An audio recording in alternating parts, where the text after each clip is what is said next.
నమస్తే.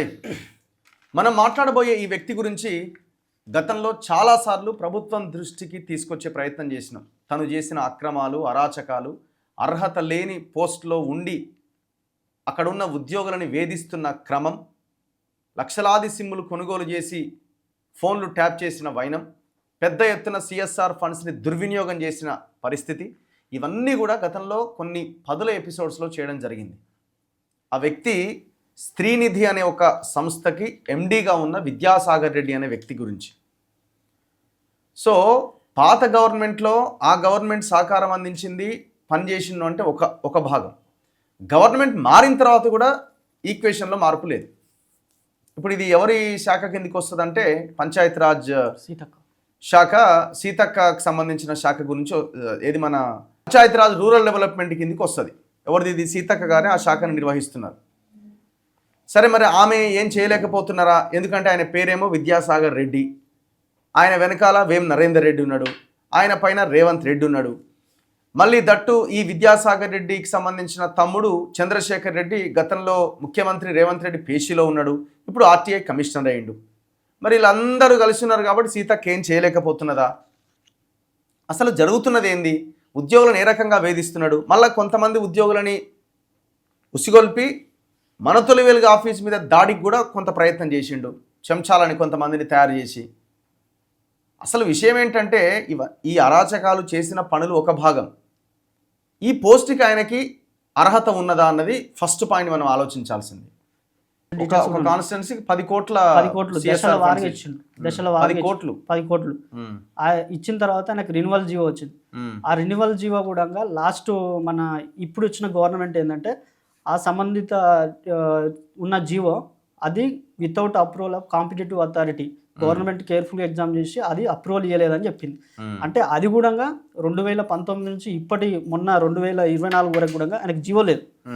జీవో లేకపోగా కాంట్రాక్టులు చేసిండు, సైన్ చేసిండు, తర్వాత ఆడిట్ రిపోర్ట్లో అన్నిట్లో సైన్ చేసిండు.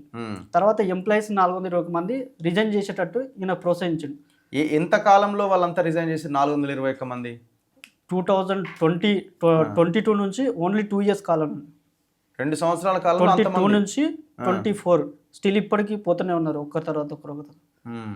వై? బికాజ్ ఎందుకు అందరు బయటకు వస్తలేరు అని అంటే, నువ్వు ఒక్కడవే బయటకు వెళ్ళి ఇంతగానం చేస్తున్నా, ఇన్ని వీడియోస్ చేస్తున్నా, ఇన్ని యూట్యూబ్ ఛానళ్ళకి వెళ్ళినా, ఇన్ని ప్రెస్ మీట్లు పెట్టినా, ఇంతమందిని కలిసినా ఎవరు యాక్షన్ తీసుకోపోగా ఆయన మీద మళ్ళీ రిన్వాల్ ఇస్తారు. ఎంక్వైరీ జీవో ఉన్నాగా మళ్ళీ రిన్వాల్ ఇచ్చారు. మళ్ళీ మొన్న గవర్నమెంట్ ఎంప్లాయీస్ని, అది రిటైర్డ్ ఎంప్లాయీస్ని అందరిని తీసేసినామని చెప్పి తీసేసినా కూడా మళ్ళీ రిన్వాల్ తెచ్చుకున్న తర్వాత వీళ్ళందరూ ఎంప్లాయీస్ కూడా భయపడి మనకి ఇందులో భవిష్యత్తు లేదు, తర్వాత మళ్ళీ ఒక్కొక్కరిగా 421 మంది పోయిన తర్వాత ఈ రోజు వరకు 450 పైగానే వెళ్ళిపోయారు ఎంప్లాయీస్. దీనికి సంబంధించిన అన్నిటికీ జీవో వచ్చింది. జీవో ఎంక్వైరీ జీవో సీతక్క గారు ఇచ్చారు. సరే, ఆ జీవో ఏది 4 ఎంత ఉండే కదా, 523.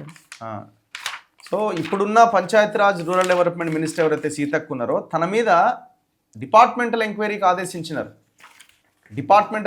ఆదేశించినారు. ఇది ఆనాడు మనం కూడా ప్రస్తావించడం జరిగింది. జీవో నెంబర్ 523, ఇది సీతక్క ఇచ్చిన జీవో కాపీ. ఇది ఏమన్నారు ఆమె? In the reference read above Shri NM Srikanth Sarkar, state president Telangana students association, అంటే వీళ్ళు ఇచ్చినటువంటి కంప్లైంట్స్ని బేస్ చేసుకొని Osmania university Tarnaka has filed a detailed complaint representation before the government on the institutional irregularities which occurred and violations. 1. Misutilization and deviation of funds deviation and irregularities in CSR funding. 3rd one, violation of retirement staff. 4th one, termination of staff, especially SC/ST employees, which have occurred in Srinidhi Credit Cooperative Federation Limited. He has also made certain personal allegations against Sri Venu Prasad Panneeru, who is a senior manager of Srinidhi, in having misled the IT minister by subsidizing crucial information about the SIM card scam related to the Srinidhi department and against Sri G. Vidyasagar Reddy, MD, on deviation of CSR funds Srinidhi so and so. ఈయన పాలకుర్తి కాన్స్టిట్యున్సీలో ఈ డబ్బులన్నింటిని కూడా ఖర్చు పెట్టడం జరిగింది. So ఇట్లా దీని విషయంలో ఎంక్వైరీ చేయాలని చెప్పి ఇగో Shrimati Anita Ramachandran IAS commissioner PR and RE Hyderabad, Shri Pendyala Srinivas, Shrimati Chandrakala deputy secretary, Shri G Srinivasarao additional registrar of cooperative societies government of Telangana, ఈ నలుగురితో కూడిన ఒక కమిటీ వేసి జీవో నెంబర్ 523 అనేది సీతక్క తీసుకొచ్చారు తన మీద ఎంక్వైరీ కోసం. ఎవరు ఇచ్చారు ఇది? Secretary to government Lokesh Kumar. మరి ఈ 523 జీవో ఏమైంది? ఈ జీవో వచ్చిన తర్వాత ఇంటర్నల్ ఎంక్వైరీకి ఆదేశించిన తర్వాత విద్యాసాగర్ రెడ్డిని మళ్ళీ రెన్యువల్ చేశారు. ఆశ్చర్యం ఇది, ఇంకా భయంకరమైన విషయం. ఎవడన్నా మంత్రి ఎంక్వైరీకి ఆదేశించిన తర్వాత ఎంక్వైరీ రిపోర్ట్ వచ్చేదాకా వెయిట్ చేయాలి కదా, అప్పటిదాకా ఆయన పక్కన పెట్టాలి కదా. మరి ఏముంది ఆయనలో అంత గొప్పతనం? ఇదంతా అయిపోయిన తర్వాత ఆయన మళ్ళీ రెన్యువల్ చేశారు. మళ్ళీ రెన్యువల్ చేస్తే మళ్ళీ మే 2026 దాకా ఇప్పుడు ఆయన పోస్టింగ్లో అంటే నడుస్తున్నది, ఇప్పుడు పీరియడ్ నడుస్తున్నది. మరి ఈ జీవో ఏమైంది? మంత్రి ఇచ్చిన జీవో ఏమైంది? 523 ఏ చెత్తబుట్టలో పడేసారు? సెక్రటేరియట్లో, మంత్రి పేషీలో. విషయం ఏంటంటే సీతక్క కూడా ఏం చేయలేని పరిస్థితి. ఎందుకు? ఈయన తమ్ముడు చంద్రశేఖర్ రెడ్డి అప్పటికి ముఖ్యమంత్రి పేషీలో ఉన్నాడు, వేం నరేందర్ రెడ్డి ఉన్నాడు, రేవంత్ రెడ్డి ఉన్నాడు. ఈ సోకాల్డ్ రెడ్డి లీడర్లు అంతా కలిసి ఈ రెడ్డిని కాపాడుతున్నారు. ఎంత అరాచకం చెప్పండి. నెక్స్ట్ దాని తర్వాత ఈ ప్రజెంట్ పొజిషన్ ఏంది? ప్రజెంట్ పొజిషన్ ఆయన ఏంటంటే డిఎండి రిక్రూట్మెంట్ చేశారు. మనం డిఎండి అంటే ఎవరు? Deputy managing director. ఈయన తర్వాత పోస్ట్. అందులో కూడా చాలా అవకతవకలు జరిగినవి. ఈయన ఒక్కొక్క పోస్ట్ అమ్ముకుంటుండో. ఈయన సంబంధించిన ఒక 10 మంది ఎంప్లాయీస్, ఈయన బానిస కుక్కలు ఎవరైతే ఉంటారో విద్యాసాగర్ రెడ్డి కానీ, ఒక్కొక్క దగ్గర 10 లక్షలు తీసుకొని వాళ్ళకి రెన్యువల్, వాళ్ళకు పర్మనెంట్ చేసిండు జాబ్. వాళ్ళు ఎగ్జామ్ లేకుండా అవుట్ సోర్సింగ్గా వాళ్ళు దీంట్లో జాయిన్ అయ్యారు. దీంట్లో జాయిన్ అయిన వాళ్ళను సుప్రీంకోర్టు కానీ తర్వాత హైకోర్టు కానీ గైడ్ లైన్స్ ఉన్నాయి, వాళ్ళని రెగ్యులరైజ్ చేయొద్దని చెప్పి. నేను ప్రతి వీడియోలో ప్రతి కంప్లైంట్లో సీతక్క కూడా దీన్ని ఇచ్చినాను. ఇదన్నీ ఇచ్చిన తర్వాత కూడా డిఎండి పోస్ట్ రిక్రూట్మెంట్ చేశారు. నేను చేసిన ఆరోపణలను నన్ను పిలుచుకోవాలి సీతక్క.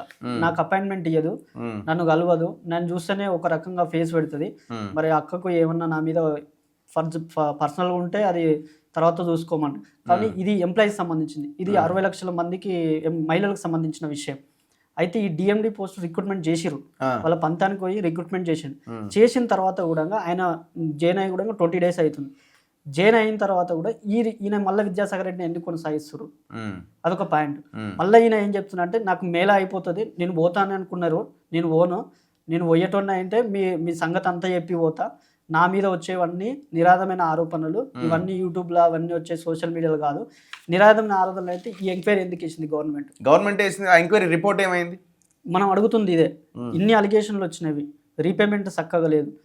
ఎన్పిఏ 5,200 కోట్ల ఎన్పిఏ ఈరోజు 25% వచ్చింది. ఎన్పిఏ రిపోర్టు బయట పెట్టాడు, ఏది బయట ఉండదు. మొత్తం అన్ని 4 గోడల మధ్య నేను శుద్ధపూసనని చెప్పుకుంటే 4 రోడ్ల మధ్యలో 4 గోడల మధ్య చెప్తాడు ఆయన. ఇప్పుడు ఆర్టీఐలు ఏమన్నా వేసారా మీరు? ఆర్టీఐలు వేసినాం. దేని మీద వేశారు? ఈ సమృద్ధి పొదుపులు కానీ, ఇవి సంకల్ప, ఇప్పుడు మనకు సంబంధించిన మహిళలకు సంబంధించిన ఐకేపీ వడ్లు అవి కొనుగోలు చేస్తారు. వాళ్ళకు వచ్చిన కమిషన్లో 2-3 లక్షలు వస్తే అప్పుడున్న మన ఫైనాన్స్ సెక్రటరీ సార్, అప్పుడు ప్రిన్సిపల్ సెక్రటరీ ఉండే, అప్పుడు ఆయన ఏం చేసిండు అని అంటే స్త్రీనిధిలో 45% పెట్టాలని చెప్పింది. 45% సంబంధిత మహిళా సంఘాలకు సంబంధించిన గ్రామ సంఘాలన్నీ కూడా స్త్రీనిధిలో డిపాజిట్ చేసింది. ఇప్పటి వరకు వాళ్ళకు ఇంట్రెస్ట్ ఇవ్వలేదు. ఇంట్రెస్ట్ ఎందుకు ఇవ్వలేదు అని అడిగితే ఆయన ఏం చెప్తాడంటే సమాచార హక్కు చట్టం సెక్షన్ 81 కింద వస్తుంది, దీని సమాచార హక్కు ఇవ్వలేమని అంటాడు. అదొకటి. ఇదంతా అదే. ఏమని చెప్పాడు? ఏమని ఆర్టీఐ వేశారు మీరు? ఈ సంకల్ప డిపాజిట్ కానీ ఇప్పటి వరకు మీరు చూడండి, సంకల్ప డిపాజిట్స్ అకౌంట్స్ కింద ఇప్పటి వరకు వచ్చిన మొత్తం వివరాలు ఇవ్వగలరు అంటే 31/3/2023 ఉన్నట్టి సంకల్ప డిపాజిట్లు 131 కోట్లను ఒక ఆన్సర్ చెప్పారు. ఇప్పటి వరకు సంకల్ప డిపాజిట్లు అకౌంట్ల కింద మీరు ఎవరెవరికి వడ్డీ చెల్లించారో ఇవ్వండి అంటే ఆ సమాచారం సెక్షన్ 81D ప్రకారం ఇవ్వలేము అని చెప్తున్నారు. ఇక్కడ కూడా స్త్రీనిధి ఫిక్స్డ్ షేర్ క్యాపిటల్ 10 లక్షల రూపాయలు ప్రతి మండలం నుంచి ఇచ్చినారా లేదా, ఇస్తే మొత్తం అన్ని మండలాల్లో జిల్లాల వారీగా ఫిక్స్డ్ షేర్ క్యాపిటల్ ఎంత జమ అయింది, ఎంత నిల్వ ఉన్నది, ఇప్పటి వరకు ఎంత డివిడెంట్ ఇచ్చారు, పూర్తి సమాచారం ఇవ్వండి అంటే ఒక లెక్క చెప్తున్నారు. దాని కింద సెక్షన్ 8 ప్రకారం ఇవ్వలేము. ఇప్పటివరకు తెలంగాణ రాష్ట్రంలో కార్పస్ ఫండ్ ఐకేపీ సెంటర్ల ద్వారా వచ్చినవి ఎంత వచ్చినవి? 25% డిపాజిట్ చేస్తారు, ఎంత వచ్చింది? ఇప్పటివరకు మొత్తం వచ్చిన మరియు ప్రస్తుతం ఉన్న నిల్వ, దానికి సంబంధించిన పూర్తి సమాచారం ఇవ్వండి. కార్పస్ ఫండ్ ఐకేపీ సెంటర్ ద్వారా వచ్చిన సమాచారం మా దగ్గర లేదు. లోనీ షేర్ క్యాపిటల్ అకౌంట్ నందు ఇప్పటికీ జమ. సో ఇట్లా కొన్ని వాళ్ళకి అనుకూలంగా ఉన్న క్వశ్చన్స్కి ఆన్సర్, తర్వాత దానికి నో ఆన్సర్. ఆడిట్ రిపోర్ట్స్ కూడా 8th క్వశ్చన్ ఉంటుంది. ఆడిట్ రిపోర్ట్స్ అడిగితే 8th క్వశ్చన్ ఆడిట్ రిపోర్ట్ ఇవ్వలేమని లాస్ట్ క్వశ్చన్. 2019 నుంచి ఇప్పటి వరకు జరిగిన బోర్డు మీటింగ్ వివరాలు, మీటింగ్ మినిట్స్ ఇవ్వండి. సమాచార హక్కు చట్టం కింద సెక్షన్ 8 కింద ఇవ్వలేము. ఇగో తెలంగాణ రాష్ట్రంలో సిఎస్పి పాయింట్స్ ఎన్ని ఉన్నాయి? సిఎస్పి అంటే కమ్యూనిటీ, అది సర్వీస్ పాయింట్, బిఎల్ఈ పాయింట్లు ఉంటాయి. టిఎస్ రాష్ట్రంలో ఉన్న సిఎస్పి పాయింట్ సమాచారం మా దగ్గర లేదు. ప్రస్తుతం స్త్రీనిధి ద్వారా నిర్వహిస్తున్న సిఎస్పిలు 1006. ప్రతిరోజు నిర్వహణ కొరకు కొంత నిధి నుంచి సంస్థ నుంచి జమ చేస్తారు, అందులో వేసి మళ్ళీ తిరిగి సాయంత్రం సంస్థ నుంచి ఇస్తారు. ఎంతవరకు జమ అయిందంటే మీ క్వశ్చన్ అర్థం కాలేదంటున్నారు. అయితే ఇవి ఒకటి ఏంటంటే ఆర్టీఏ క్వశ్చన్, ఆర్టీఏ కూడా వేసిన తర్వాత వీళ్ళ దగ్గర వేసిన తర్వాత మళ్ళీ వాళ్ళు నెక్స్ట్ వేయరు. వై బికాజ్ అంటే ఈయన మేనేజ్ చేసేస్తాడు ప్రతి ఒక్కరిని.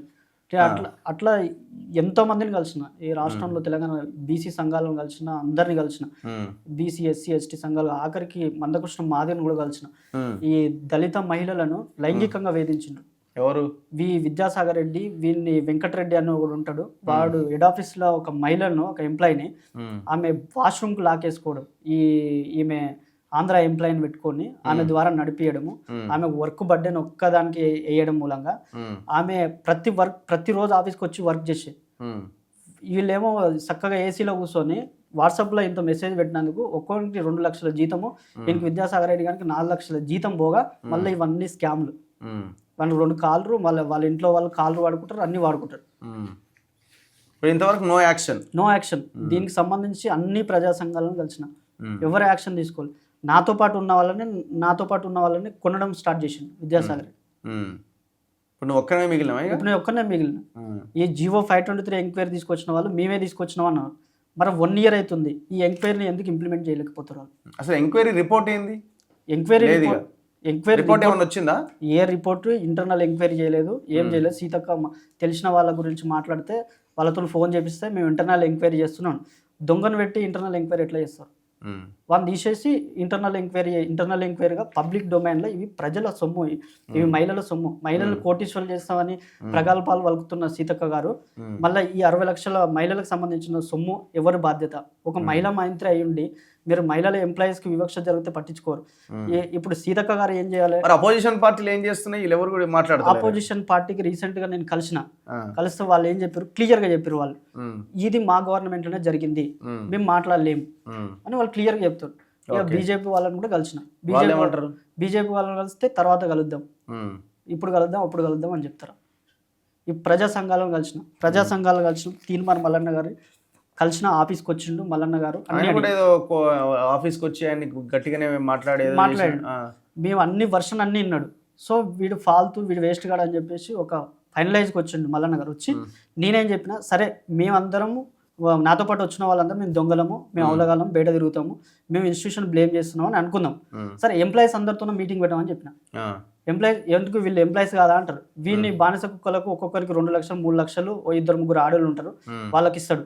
వాళ్ళు అంటే అనాలి, లేదంటే వాడు తానంటే వీళ్ళు తందానన్నారు. సింపుల్గా మల్లన్న గారు ఏం చేసిండంటే ఎంప్లాయీస్ అందరితో కలిపి మీటింగ్ పెట్టామని చెప్పిండు. లెటర్ ప్యాడ్ ఇచ్చి, ఇంతవరకు లెటర్ ప్యాడ్ దీనికి ఆయన మీటింగ్ పెట్టలేదు, దీనికి ఆన్సర్ చేయలేదు. మరి ఎట్లా ఇంత సఫర్ అవుతూ ఎట్లుంటున్నారు, ఎట్లా పని చేస్తున్నారు వాళ్ళు కూడా? బయటకు వచ్చిన వాళ్ళు 400 మంది కూడా ఎందుకు బయటకు వస్తలేరు? మరి బయటికి వాళ్ళు అట్లీస్ట్ వాళ్ళు వచ్చి ఈ సిచ్యువేషన్ మేము ఫేస్ చేసినాం అని చెప్పొచ్చు కదా. చెప్పొచ్చు, కానీ వాళ్ళ చిన్న జీవితాలు వాళ్ళు రెక్కడితే కంటే ఇప్పుడు ఈ శ్రీనిధిలో పనిచేసే వాళ్ళందరూ కూడా ఓసీలు అయినా బీసీలు అయినా ఎవరైనా అందరూ పేద కుటుంబం నుంచి వచ్చిన వాళ్ళు. వాళ్ళకు నెక్స్ట్ వేరే జాబ్ చేసుకోలేకపోతే వాళ్ళకు పూట గడవని పరిస్థితి ఉంది. సో అందుకోసం వాళ్ళు బయటికి రావట్లేదు. వాళ్ళు ఇంటర్నల్గా నాకు సపోర్ట్ చేస్తారు అందరూ, వీళ్ళే కాదు, ప్రజా సంఘాలు, నాకు ఉస్మానియా జేసీ వాళ్ళు అందరూ సపోర్ట్ చేస్తున్నానికి నేను ఇంతవరకు కొట్లాడగలుగుతున్నాను. కాకపోతే ఇంటర్నల్గా ఏంటంటే నాతో పాటు ఉన్న వాళ్ళనే నా మీద ఇట్లా నెగిటివ్ ప్రచారం చేయడం అనేది కొంచెం ఈయన చేస్తున్నటువంటి మళ్ళీ రెన్యువల్ కోసం వాళ్ళకేం మళ్ళీ న్యాయం చేస్తారంటే వాళ్ళు బాగుపడితే మనకి కూడా మంచిదే. ఇప్పుడు బైలాస్ ఏం చెప్తున్నాయి అసలు ఇంత ఏజ్ వాళ్ళు ఆ పదవిలో ఉండడానికి అవకాశం ఉందా? లేదన్న బైలాస్ ఆ స్త్రీనిధి స్టాప్ బైలాస్ అని చెప్పిండు. స్త్రీనిధి స్టాప్ బైలాస్ కూడా ఎక్కడ లేదు. ఈయన జీవోలో పెట్టుకుంటాడు స్త్రీనిధి స్టాప్ బైలాస్ అని. స్టాప్ బైలాస్ అనేది దాని అప్రూవల్ కాపీ కానీ దానికి సంబంధించిన అన్ని కూడా తీసుకొని రమ్మని చెప్పాలి సంబంధిత అధికారులు, చంద్రశేఖర్ రెడ్డి సార్ కానీ ఎవరైనా. ఆయన లేకుండా విద్యాసాగర్ రెడ్డి ఏదైతే కాపీ పేస్ట్ చేస్తాడో అది తీసుకొచ్చి మీరే కేర్ఫుల్ ఎగ్జామినేషన్ అని ఒక వర్డ్ వాడేస్తే అయిపోదు. ఏపీలో ఒక ఎండీని రిక్రూట్ చేయడానికి ఒక స్టాండర్డ్ కమిటీ ఉంది. ఆ కమిటీలో కూడా మళ్ళీ ఆయన చేసేది ఏంటంటే 1 year వ్యాలిడిటీ. ఇప్పటికి 6 ఎండీలు మారిండు. ఎక్కడ? ఆంధ్రప్రదేశ్లో. ఈయనకు ఒక్కరికి ఇవ్వడం ఏంది? ఈయన డెడికేషన్ కమిషన్ వేసి ఏపీలో అంత ఒక పారదర్శకంగా జరుగుతుంది. ఈయన కమిషన్ లేదు. అక్కడ ఎవరు ఉంటున్నారు? రాజకీయ పార్టీల లీడర్లు అట్లేం లేదు. అక్కడ మంచి బ్యాంక్ ఎంప్లాయీస్ కానీ ఎవరన్నా ఐ క్యాడర్ ఉన్న వాళ్ళని తీసుకొచ్చి పెడతారు. ఇందట ఆడ సెర్ప్ CEO కంట్రోల్లో నడుస్తుంది. ఈడ కూడా మేము ఏం చెప్తున్నాం అంటే ఒక మహిళ ఆమె డైనమిక్ లీడర్ దివ్య మేడం అని చెప్పి CEO మేడం, ఆమె వచ్చిన తర్వాతనే మహిళా సంఘాలకు మంచి జరుగుతుందని నేను గ్రౌండ్ రిపోర్ట్లో ఎవరన్నా చెప్తారు. అయితే మేడంకు 15 సంవత్సరాలు ఈయన నుంచి కంటిన్యూగా కొనసాగుతున్నాడు. ఒక శ్రీనిధి అంటే పేద మహిళల పెన్నిది. ఇది కాకుండా ఇది రెడ్డిల పెన్నిదిగా మారింది ఇది. కాబట్టి మహిళా సంఘాలకు మహిళలు అధికారులు ఉంటే తప్పేముందని క్వశ్చన్ చేస్తున్నాం. మేడం కప్పచెప్పమని చెప్పేసి మేము సీతక్క కలిసినప్పుడు చెప్పిన. సీతక్క గారు ఇప్పుడు సీతక్క గారు ఏం చేయాలని నేను ఆరోపణలు చేస్తున్నా. నా ఆరోపణలు అన్నింటినీ కూడా పరిగణన తీసుకుని నన్ను పిలుచుకొని మాట్లాడాలి ఏం జరుగుతుంది తమ్మి అని. కాకపోగా వీళ్ళు బానిస కుక్కలను పిలుచుకొని నా మీద కేసులు పెట్టడము.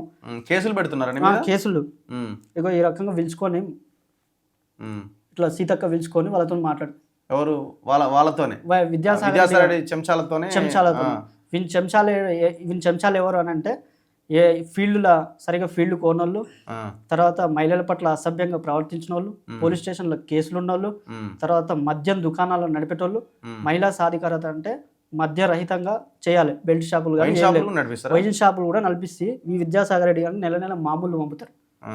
వాళ్ళందరు బ్యాచ్ ఇదంతా బ్యాచ్ చేసి నన్ను లేకుండా చేయాలని చెప్పేసి ప్లాన్ చేస్తున్నాడు. వాళ్ళ తాత జాగిరి ఎవరు ఉన్నా కూడా మనల్ని ఎవరు ఏం చేయలేరు. ఆయనకు చెప్పేసిన నేను విద్యాసాగర్ రెడ్డి వాళ్ళ బానిస కుక్కలు ఫోన్ చేస్తుంటారు. అయితే చెప్పినా నేను సీతక్క గారు ఏం చేయాలనంటే నన్ను బాధ్యతలను పిలుచుకోవాలి, అందరిని పిలిపించుకొని మీటింగ్ పెట్టు. నేను నచ్చలేదనుకో నేను ఎంప్లాయీస్ తో మీటింగ్ పెడితే వాస్తవాలన్నీ బయటకు చెప్తారు. 100% చెప్తారు. ఇప్పుడు ఏపీలో రూరల్ గవర్నమెంట్ పవన్ కళ్యాణ్ ఉన్నారు. మొన్న మీటింగ్ పెట్టిండు అందరితో, పంచాయతీ రాజ్తో అందరితో మీటింగ్ పెట్టి వాళ్ళ ఎంప్లాయీస్ ఇష్యూస్ అన్నది తెలుసుకున్నాం. సీతక్కకు పెట్టడానికి ఏమైంది? నేను వేరే వాళ్ళతో ఫోన్ చేపిస్తే దీని వెనకాల పెద్దోళ్ళే ఉన్నారు. పెద్దోళ్ళు అంటే ఎవరు? నేను రీసెంట్గా కనుక్కున్నా దీనిలో వేం నరేందర్ రెడ్డి అస్తం ఉందని చెప్తారు. వేం నరేందర్ రెడ్డి గారు వాళ్ళ రియల్ ఎస్టేట్ దందాలు ఏమైనా ఉంటే చేసుకోవాలి, కానీ ఇలా పేద మహిళల సొమ్ముకు సంబంధించిన సంస్థలపై వీళ్ళ జోక్యం ఏంటిది? సో మీరేం డిమాండ్ చేస్తున్నారు? తనను తొలగించి ఈ జీవో 523 ఎంక్వైరీ చేయాలని మేము పదే చెప్తున్నాను. ఈ ఎంక్వైరీ చేస్తే ఇవే కాదు, ఇవి దగ్గర 1000 కోట్ల స్కామే కాదు, చాలా మొత్తం ఇన్స్టిట్యూషన్ స్కామ్ దగ్గర ఎన్ని కోట్ల స్కామ్ జరిగి ఉంటుంది? 1000 కోట్ల పైన స్కామ్ జరిగింది. ఇవన్నీ ఎవిడెన్స్ అన్నీ ఉన్నవి. వాళ్ళు నన్ను ఎక్కడికి పిలిపించినా, సీతక్క గారు పిలిపించినా నేను అన్ని అక్కకిస్తా. ఆమె పారదర్శకంగా ఎంక్వైరీ చేసి ఈ విద్యాసాగర్ రెడ్డి తీసుకున్న డబ్బులన్నీ కక్కించి పేద మహిళలకు పంచాలని చెప్పేసి నేను డిమాండ్ చేస్తున్నా. ఈ స్త్రీనిధి మహిళల చేత ఏర్పడింది కాబట్టి మహిళా అధికారిని నియమించాలని మేము కోరుకుంటున్నాం. అదే రకంగా 421 మంది బయటికి వెళ్ళారు. వాళ్ళు ఎవరైతే విల్లింగ్ ఉన్నారో వాళ్ళు కూడా మన తెలంగాణ బిడ్డలే కాబట్టి వాళ్ళు కూడా చేయడానికి ఆస్కారం ఉంటుంది. కాబట్టి వాళ్ళు కూడా బయట జాబులు ప్రైవేట్ సెక్టర్లో ఎట్లుంటో తెలుసుకో. కాబట్టి వాళ్ళను ఎవరైతే విల్లింగ్ ఉంటారో వాళ్ళందరినీ పిలుచుకొని మహిళా సాధికారత రేవంత్ రెడ్డి గారు చెప్తురుగా 1 కోటి మందిని కోటీశ్వరులు చేస్తాను. మీ లక్ష్యం ఏదైతే ఉందో దానికి ఈ విద్యాసాగర్ రెడ్డిని తీసేసి వీళ్ళందరికీ న్యాయం చేస్తే మీ లక్ష్యాన్ని నెరవేర్చడం కోసం యువకులందరూ తోడ్పడతారని నేను రేవంత్ రెడ్డి గారికి విజ్ఞప్తి చేస్తున్నాను. Anyway thank you very much. So ఇప్పుడు రాము చెప్తున్నది ప్రభుత్వం వినాలి.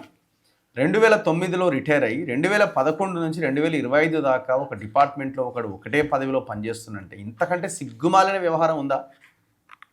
ఏ స్పెషల్ ఇంట్రెస్ట్ లేకపోతే, ఏ వెస్టర్న్ ఇంట్రెస్ట్ లేకపోతే ఎందుకు ఆ పదవిలో ఇంకా కొనసాగుతాడు? అరే గవర్నమెంట్ ఎంప్లాయీ కాదు, రిటైర్ అయిపోయింది ఎప్పుడో. VRS తీసుకొని ఉన్నోడిని తీసుకొచ్చి ఆ పోస్ట్లో పెట్టి 4 లక్షల రూపాయల జీతం ఇస్తున్నారు నెలకి. పందిని మేపినట్టు మేపుతున్నారు ఒక రకంగా చెప్పాలంటే. చివరికి 421 మంది ఎంప్లాయీస్ బయటికి వెళ్ళిపోయారంటే చాలామందిని 50 మందిని టెర్మినేట్ చేసిన అంటున్నారు. ఇంతకంటే భయంకరం ఉందా? ఒక మంత్రి జీవో నెంబర్ 523 ఇచ్చి తన మీద ఎంక్వైరీ జరగాలని ఒక 4 సీనియర్ అధికారులను వేసి కమిటీ వేస్తే ఇంతవరకు ఆ రిపోర్ట్ లేదు, యాక్షన్ లేదు. పైగా మళ్ళా ఆ జీవో తీసుకొచ్చిన తర్వాత మళ్ళీ తనను రెన్యువల్ చేసిరు. అంటే మళ్ళీ నువ్వు అదే పదవిలో ఉండు, కొనసాగు అని. అసలు ప్రభుత్వం ఉందా, సచ్చిందా? ఇంత భయంకరమైన విషయం. దాదాపు 5,300 కోట్ల బడ్జెట్కి సంబంధించిన వ్యవహారం ఇది. ఇందులో ఫోన్ ట్యాపింగ్ అంశం ఉంది, ఇందులో పెద్ద ఎత్తున ట్యాబ్ల కుంభకోణం ఉంది, పెద్ద ఎత్తున ల్యాప్టాప్లు, సిస్టంలు, ప్రింటర్ల కుంభకోణం ఉంది, వేధింపులు ఉన్నాయి. ఇంత భయంకరమైన ఇది జరిగితే కనీసం దీని మీద ఎవరు మాట్లాడరు.